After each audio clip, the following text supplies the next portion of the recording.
Yo, Rex, how does it feel being the star of Perry White LA?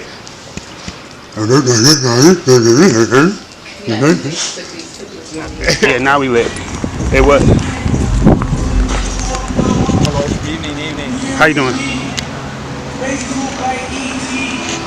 It's the plug trying to call me. I was up jumping early in the morning. Ooh, on the way, that's a new rag. Pussy nigga call a boy to back. Yo, Gucci on my shoe rack. Woke up in the house, till I ran to the plug. Till I ran into the mud. I done ran to some rack, I done ran to your club. I done put some meat up. I done came up with a dub.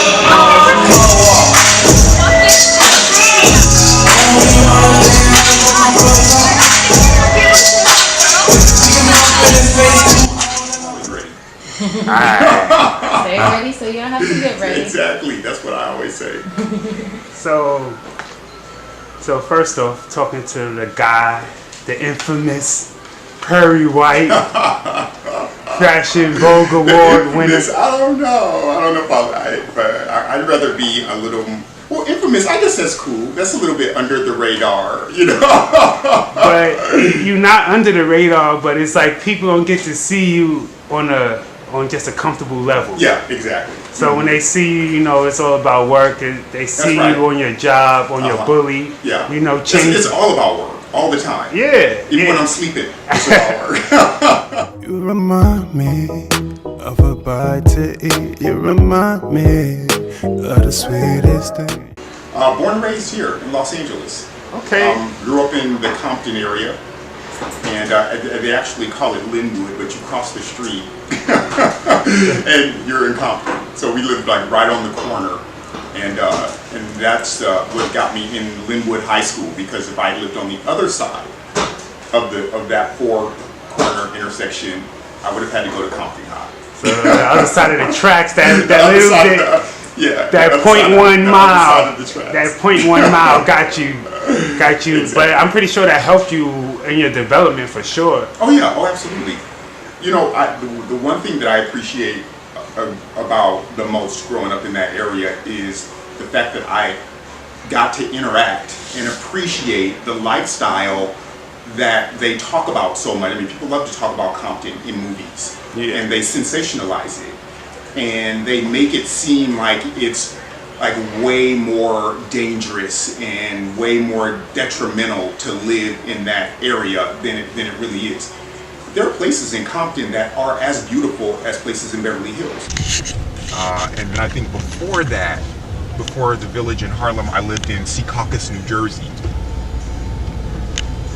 So I kind of like jumped around. Yeah, that's like right across the water. Yeah.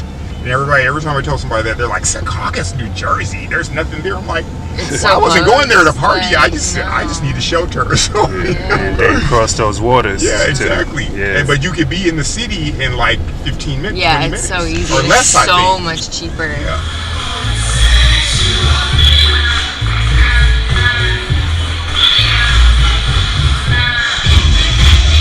Awesome. Oh yeah, that's better. That's a good one. Yeah. Like it. Love it. Love it. Love it. Oh my God, your camera looks great. Thank you. You look fantastic. Oh my God. Sometimes being the underdog gives you the insight to talk about things that, you know, being on top wouldn't give you the insight to talk about. So it's like, you know, it's what creates the diamond. You remind me of a bite to eat. You remind me of the sweetest thing. I've done a lot of custom things for a lot of celebrities, a lot of basketball players, a lot of actresses, actors. So it's more word of mouth. Yeah. You know, in that circle. Yeah. But I've also hung in the Savvy department in Nordstrom for years. I've hung in Macy's, I've hung in Saks Fifth Avenue. But then my career kind of morphed into the private label side, where I started to do a lot of work for companies like BB, R&B, the Marciano division of Guess. So that was more under the radar as well, because they're coming to look at my collection. They select pieces, I manufacture it and ship it to them. They get the glory, because people think that, you know, BB created that piece or Marciano created that piece. But I get paid, you know? Yeah. So basically I sacrificed my notoriety for that paycheck. So I just been creative.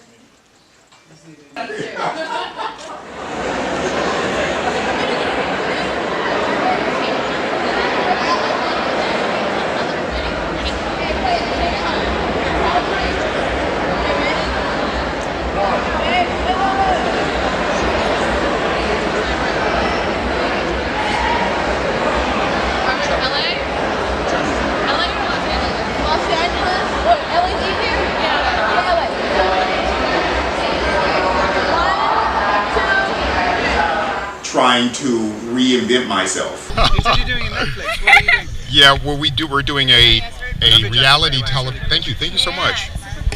A reality show called Beauty in the Squad, Cool. and it's all about giving makeovers, but from the inside out. Oh, I love that. So we start from within. Most people don't realize that they're already beautiful. They're more concerned with the outside, the superficial. So we tap into what they feel is preventing them from recognizing their beauty, because all the makeup and all the hair and all the cosmetics. First of all, I learned that I wanted to work for myself.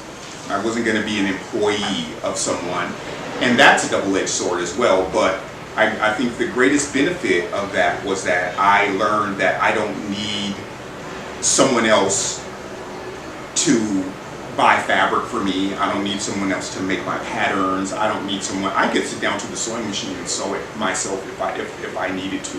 Thank God I don't need to. But I learned that so many people wait on big backing before they can create and present their product. I learned that I could come downtown, buy fabric, go cut and sew it in my mom's garage. Yeah, for sure. Yeah. That's dope. That's a different way, like, because people normally, they start a little older. Yeah. They start a little older, so you came in the game like a prodigy.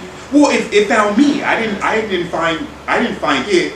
It found me, and I wasn't looking for it. Remember? Mm-hmm. I mean, I was just doing, you know, what I was taught. You know. You remind me of a bite to eat. You remind me of the sweetest. Did Prince's musicology tour in 2002. So I dressed him and his entire band. And I've done a lot of work. When Macy won the Most Fashionable Artist of the Year award, Macy Gray, Yeah. the Most Fashionable Artist of the Year award, she took me up to accept the award with her because it was all of my clothing that she was wearing. I did Queen Latifah. I did Snoop. I've done a lot of work with Snoop over the years. I actually did his wedding suit and his wife's wedding dress. Dr. Dre. Did him for the cover of Vibe magazine, and then did a few of his videos.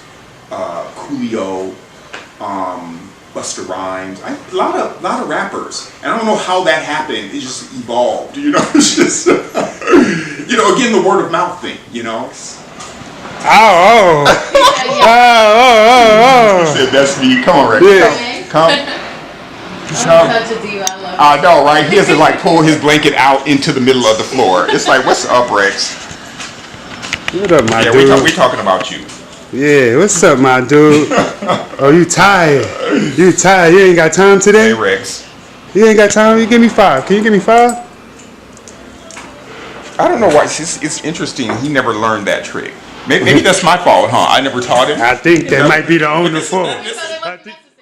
You remind me of a bite to eat. You remind me of the sweetest thing.